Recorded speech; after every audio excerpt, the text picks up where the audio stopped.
Welcome to the Schwartz Art. My name is Mike Schwartz.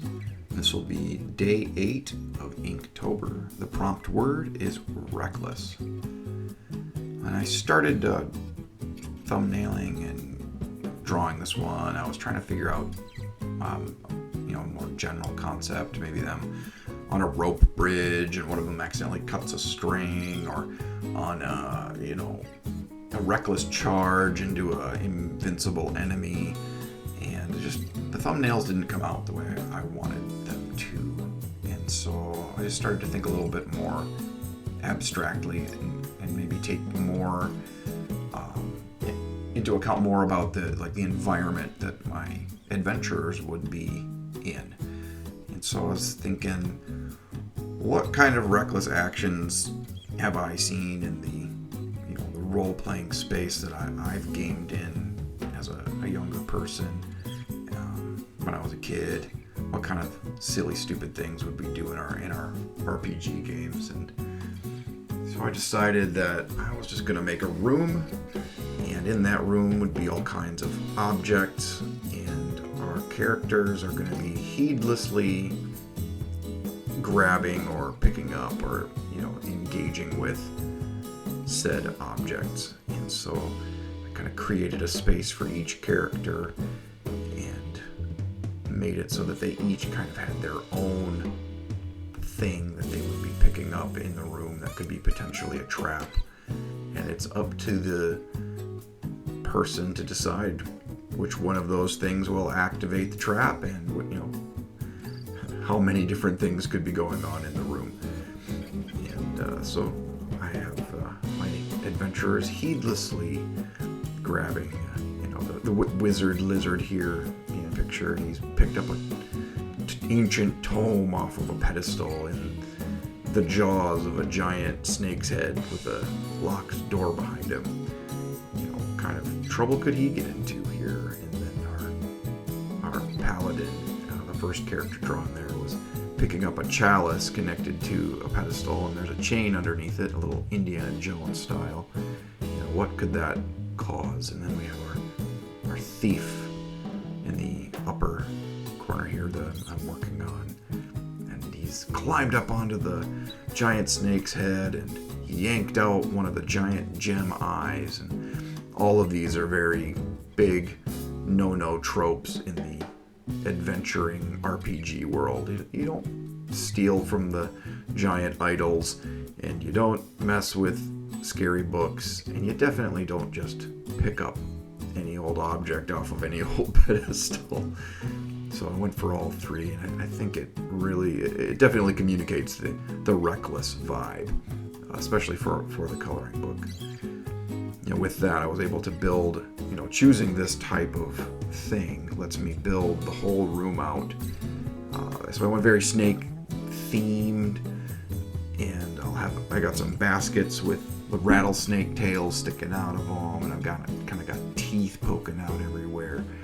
So you can kind of imagine what kind of boss would be behind the big doors, and what kind of trouble our characters could be in. And at the end of the day, maybe there is no trouble at all. Maybe it just looks like it's reckless, and it's just a benign room that they just happen to find some good stuff in.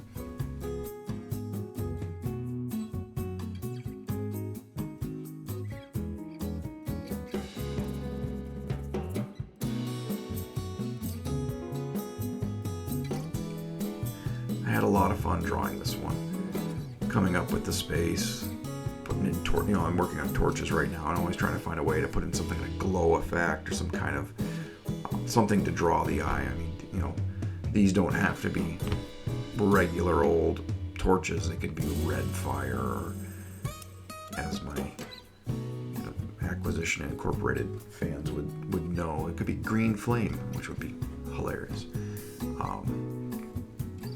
But coming up with the potential menace in the room was a blast. And once I got it flowing, it really just came out. So I felt really good about this drawing compared to yesterday's drawing with the starfish, which didn't have as much inspiration, whereas this one, it kind of, flew out of me. So I'm kind of hoping for more of that to happen as I go. I think I was able to pretty quickly draw this one too. I did the pencils separate, so I didn't get those recorded. And I might not, if I got pencils recorded, maybe I'll really speed through those so it's not as redundant. I think I said that yesterday. See, I'm getting redundant even in the video, but that's okay.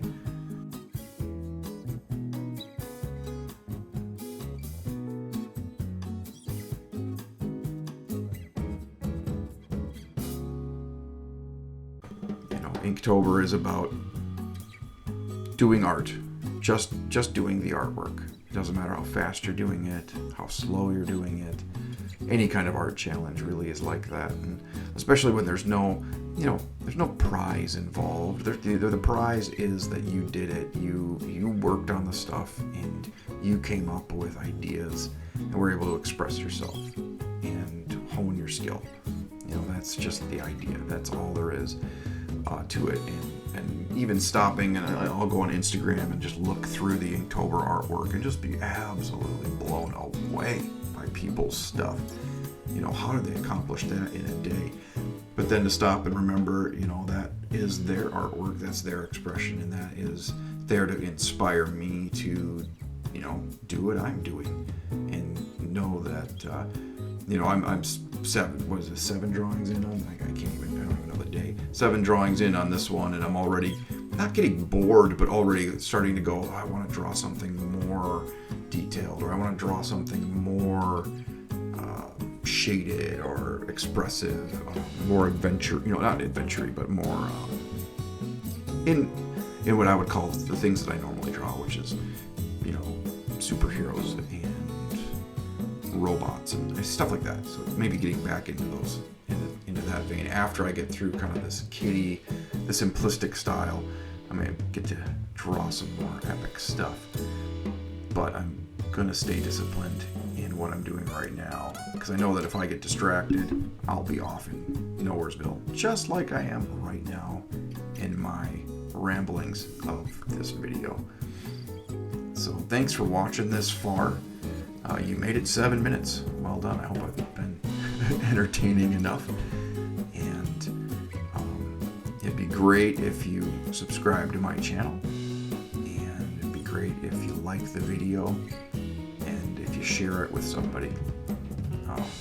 YouTube really likes to work on the clicking buttons engagement stuff, I've noticed. And I'd really like to have more people enjoy my artwork, because I think if I enjoy it, somebody else is, and I definitely know that there's people out there that do, and through that I've actually gone through and found a couple more artists because they're liking my videos, I'm finding their videos, and it's been really cool to see their artwork and get to share that with other people as well. So like, share, subscribe, it's all there, and enjoy the rest of the inking.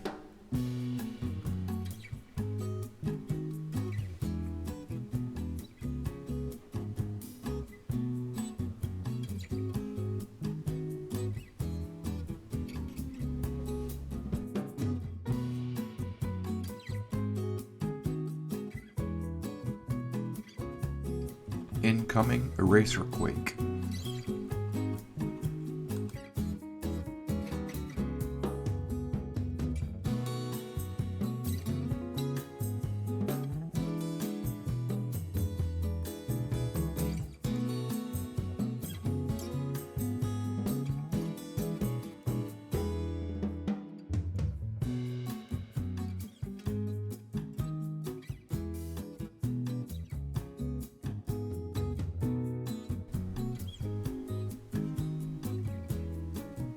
Thanks for watching.